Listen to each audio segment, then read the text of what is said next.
আসসালামু আলাইকুম everyone, welcome back to my channel. আজকের পর্বে আপনাদেরকে করে দেখাবো মজাদার একটি চিকেন রেসিপিটি দেখার জন্য সবাইকে ওয়েলকাম করছি।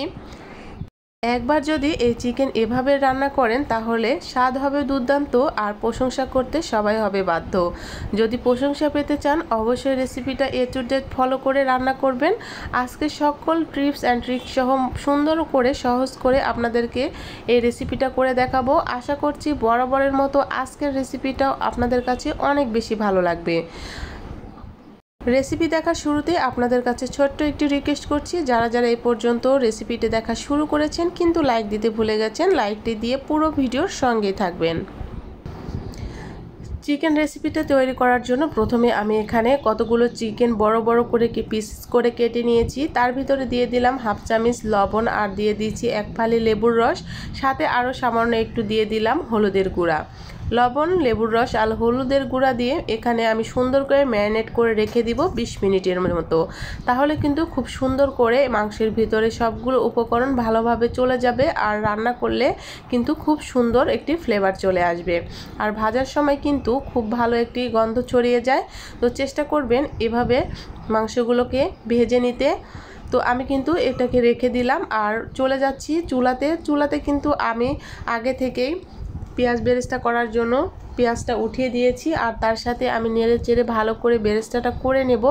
এই পর্যায়ে চুলার আঁচটা আমি মিডিয়ামে রেখে সুন্দর করে নেড়ে চেড়ে আমি পেঁয়াজের ব্রাউন কালার আসা পর্যন্ত অপেক্ষা করেছি। তো অপেক্ষা করার পর দেখুন পেঁয়াজটা কিন্তু সুন্দর মতো আমার ভাজা হয়ে গেছে। এবার কিন্তু আমি ছাঁকনি দিয়ে পেঁয়াজ বেরেস্তাগুলোকে উঠিয়ে তেল ঝরিয়ে নেব আর একই তেলের ভিতরে আমি আগে থেকে ম্যারিনেট করা মাংসগুলোও ভেজে নেব। পেঁয়াজ বেরেস্তাকে উঠিয়ে আমি একই তেলের ভিতর আগে থেকে ম্যারিনেট করা মাংসগুলো এক এক করে দিয়ে দিচ্ছি আর হালকা ব্রাউন কালার করে আমি কিন্তু মাংসগুলো ভেজে নেব। এই রেসিপিটা করার জন্য কিন্তু খুব বেশি কড়া করে মাংসগুলোকে ভাজা যাবে না, তাহলে মাংসের ভিতরে মশলাগুলো প্রবেশ করবে না আর খেতেও কিন্তু ভালো লাগবে না। তো হালকা একটু কালার চলে আসলে কিন্তু আমি চুলা থেকে এই মাংসগুলোকে উঠিয়ে নেব। তো এমন একটি কালার আসা পর্যন্ত আমি অপেক্ষা করেছি, স্ক্রিনে যেমনটা দেখতে পাচ্ছেন। তো এভাবে কিন্তু আমি সবগুলো মাংস এক এক করে ভেজে নিব। তো আমি কিন্তু সুন্দর মতো ভেজে নিয়েছি, এবার উঠিয়ে নিয়েছি। পরবর্তী মাংসগুলো আমি এভাবে তেলের ভিতরে দিয়ে দিব আর ভেজে নেব। প্রতিটা রেসিপির মতো আজকের রেসিপিও আপনাদের কাছে অনেক বেশি সহজ করে তুলে ধরার চেষ্টা করেছি। আশা করছি আপনাদের অনেক বেশি ভালো লাগবে। সবগুলো মাংস কিন্তু একইভাবে আমি ভেজে নিয়েছি আর এর ভিতরে দিয়ে দিচ্ছি হাফ কাপ পেঁয়াজ বাটা। আর এই মাংস রান্না করতে অবশ্যই পেঁয়াজ বাটা ব্যবহার করতে হবে। তো আমি পেঁয়াজ বাটাকে আমি সুন্দর মতো দিয়ে দিলাম আর তেলের সাথে সুন্দর করে ভেজে নিচ্ছি। তো অবশ্যই তেলের সাথে ভেজে নেবেন যাতে পেঁয়াজের কাঁচা গন্ধটা চলে যায়। আর বাকি মশলাগুলো আমি এক এক করে অ্যাড করে দিচ্ছি। দিয়ে দিলাম দারচিনি, এলাচ, তেজপাতা, আদা বাটা, রসুন বাটা, তার সাথে দিয়ে দিচ্ছি জিরা বাটা। মশলাগুলোকে এবার সুন্দর করে তেলের সাথে আমি সুন্দর করে ভেজে নেব যাতে মশলার কাঁচা গন্ধটা চলে যায়। মশলা আমি তেলের সাথে ভালো করে ভেজে নিয়েছি আর এর ভিতরে দিয়ে দিলাম আমি 2 টেবিল চামচের মতো টক দই, সাথে দিয়ে দিলাম 1 চামচ মরিচের গুঁড়া, আরও দিয়ে দিচ্ছি 2 চামচ রোস্টের মশলা। এখানে কিন্তু আপনারা ঝালটা আপনাদের প্রয়োজন মতো বাড়িয়ে কমিয়ে দিতে পারেন, যে যেমন পছন্দ করেন। সবগুলো উপকরণ দেয়া হয়ে গেছে আর তেলের সাথে এই মশলাটাকে আমি বেশ অনেকক্ষণ কিন্তু নেড়েচেড়ে কষিয়ে নিয়েছি। দেখুন তেলটাও কিন্তু আমার উপরে ভেসে উঠেছে। এ পর্যায়ে এসে কিন্তু আগে থেকে ভেজে রাখা চিকেনগুলো আমি দিয়ে দিচ্ছি। এভাবে যদি রান্না করেন খুবই মজা লাগে। ছোট থেকে বড় কিন্তু সবাই এই রেসিপিটা অনেক বেশি পছন্দ করেন। যারা ব্রয়লার মুরগি খেতে পছন্দ করে না তারা একবার হলে এই রেসিপিটা ফলো করে তৈরি করবেন, দেখুন অনেক বেশি মজা লাগবে। পোলাওর সাথে কিংবা ভাতের সাথে এই রেসিপিটা কিন্তু দুর্দান্ত লাগে। আর এখানে আমি কিন্তু কোনো রকম পানি ব্যবহার করব না, আমি এখানে দিয়ে দিচ্ছি লিকুইড দুধ হাফ কাপের মতো। আর এভাবেই কিন্তু মিডিয়াম আঁচে ঢাকনা দিয়ে ঢেকে রেখে দিলেই কিন্তু মাংসটা খুব সুন্দর মতো কুক হয়ে যাবে। তো ব্রয়লার মুরগি যারা খেতে পছন্দ করে না তারা কিন্তু একবার হলে এই রেসিপিটা ফলো করে তৈরি করবেন, দেখুন স্বাদ হবে কিন্তু অসাধারণ আর খেতেও কিন্তু খুবই মজা লাগে। এভাবে রান্না করলে বাচ্চারা কিন্তু অনেক বেশি পছন্দ করে।